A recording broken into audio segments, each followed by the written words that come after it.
When we think of Florida, we often envision sun-drenched beaches and vibrant citrus groves, not snow-covered landscapes. However, even the Sunshine State has its share of wintry tales. The most significant snowfall recorded in Florida occurred on February 13, 1899. During this rare weather event, Tallahassee, the state capital, was draped with an astonishing 8 inches of snow. This anomaly was part of a historic, cold wave that swept across the eastern United States, known as the Great Blizzard of 1899.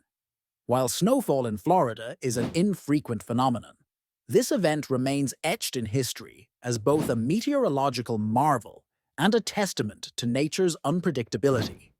So next time you bask under Florida's warm skies, remember even here, a touch of winter has once graced its soil.